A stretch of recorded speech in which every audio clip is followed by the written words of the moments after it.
జమిలీ ఎన్నికలు ఎప్పటి నుంచో ప్రచారంలో ఉన్న జమిలీ ఎన్నికల విషయంలో కేంద్ర కేబినెట్ కీలక నిర్ణయం తీసుకుంది. ఒకే దేశం ఒకే ఎన్నిక విధానానికి తాజాగా కేంద్ర కేబినెట్ ఆమోదం తెలిపింది.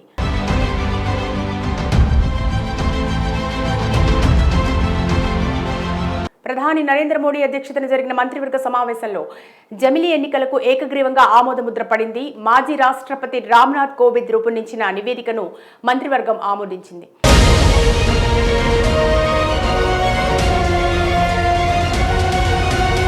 వచ్చే పార్లమెంట్ సమావేశాల్లో బిల్లును ప్రవేశపెట్టే అవకాశం ఉంది. సుప్రీంకోర్టు మాజీ ప్రధాన న్యాయమూర్తులు, హైకోర్టు న్యాయమూర్తులతో సహా 32 పార్టీల ప్రముఖ న్యాయమూర్తులు దీనిని సమర్థించారు. 18వ రాజ్యాంగ సవరణలను ప్యానెల్ సిఫార్సు చేసింది. ఒకే దేశం ఒకే ఎన్నికల విధానాన్ని అమలు చేయడం ద్వారా ఎన్నికల ప్రక్రియను సులభతరం అవుతుందని, తద్వారా వేగవంతమైన ఆర్థికాభివృద్ధికి దారితీస్తుందని ప్యానెల్ వెల్లడించింది. లోక్సభ, రాష్ట్ర అసెంబ్లీ, పంచాయతీలకు 3 స్థాయిల్లో ఎన్నికలు నిర్వహించడం వల్ల వలస కార్మికులు పలుమార్లు ఓటు వేయడం కోసం సెలవులపై తమ ప్రాంతాలకు వెళ్లాల్సి వస్తోందని, దీనివల్ల ఉత్పత్తిలో అంతరాయం కలుగుతుందని వెల్లడించింది. దానిని నివారించాలంటే జమిలీ ఎన్నికలే ఏకైక పరిష్కారమని వెల్లడించింది. అయితే ప్రస్తుత ఎన్డీఏ ప్రభుత్వ హయాంలోనే జమిలీ ఎన్నికలు అమలు చేసి చూపిస్తామని కేంద్ర హోంమంత్రి అమిత్ షా ఇటీవలే స్పష్టం చేశారు. గత నెల స్వాతంత్ర్య దినోత్సవం రోజున ప్రధాని మోడీ ఎర్రకోట నుంచి ప్రసంగిస్తూ జమిలీ ఎన్నికల గురించి ప్రస్తావించారు. దేశవ్యాప్తంగా ఏటా ఏదో ఒక రాష్ట్రంలో ఎన్నికలు జరుగుతున్నాయని, వీటి ప్రభావం దేశ పురోగతిపై పడుతోందని ఆందోళన వ్యక్తం చేశారు. దీని నుంచి బయటపడాలంటే జమిలీ ఎన్నికలే పరిష్కారమని అన్నారు. ఆ దిశగా అన్ని రాష్ట్రాలు ముందుకు రావాలని పిలుపునిచ్చారు. ఈ నేపథ్యంలో ఎన్డీఏ 3.0 సర్కార్లోనే జమిలీ ఎన్నికల అమల్లోకి వస్తాయని రాజకీయ వర్గాలు వెల్లడిస్తున్నాయి. ఇదిలా ఉంటే ఒక దేశం ఒకేసారి ఎన్నిక నినాదం భారతదేశానికి కొత్తేమీ కాదు.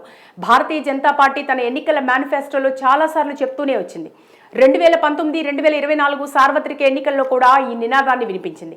అయితే ప్రతిపక్షాల నుంచి తీవ్ర వ్యతిరేకత వచ్చింది. రాజ్యాంగ సవరణలకు అనుభవపూర్వక సవాళ్లు మరిన్ని పెరుగుతాయని వాదించారు. అయితే ప్రధాని నరేంద్ర మోడీ మూడోసారి పాలనా పగ్గాలు చేపట్టిన వెంటనే ఈసారి ఈ వ్యవస్థ అమలు చేయాలనే దృఢ సంకల్పంతో నిలిచారు.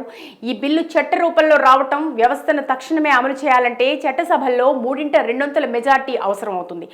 6 పర్యాయాలు రాజ్యాంగ సవరణలు కూడా చేయాల్సిన అవసరం కూడా ఉంటుంది. ఇదొక సుదీర్ఘ కసరత్తు అనే చెప్పాలి. బీజేపీ ఆధ్వర్యంలోని కేంద్రంలోని ఎన్డీఏ సర్కార్కు ఉభయ సభల్లోనూ స్వల్ప మెజార్టీ మాత్రమే ఉంది. మెజార్టీకి 52 ఓట్లు రాజ్యసభలో తగ్గుతుంటే లోక్సభలో 72 ఓట్లు తగ్గుతున్నాయి. ఆ తర్వాత ఈ బిల్లును అన్ని రాష్ట్రాలు, కేంద్ర పాలిత ప్రాంతాలు ఆమోదించాల్సి ఉంటుంది. ఇందుకోసం మాజీ రాష్ట్రపతి రామ్నాథ్ కోవింద్ అధ్యక్షతన ఏర్పాటు చేసిన ప్యానెల్ మాత్రం నిధులు ఆదా చేయడంతో పాటు వ్యయభారం తగ్గుతుందని, ఎన్నికల ప్రక్రియను సూచించి పారదర్శకంగా చేసుకోగలుగుతామని చెప్పింది. మొత్తం 32 పార్టీలు, న్యాయ కోవిదులు, సుప్రీంకోర్టు మాజీ ప్రధాన న్యాయమూర్తులు, హైకోర్టు న్యాయమూర్తులు ఈ ప్రక్రియకు సంపూర్ణ మద్దతు ఇచ్చారు. ఈ కొత్త ప్రక్రియ అమలుకు వస్తే ఓటర్లకు మరింత సులువవుతుంది.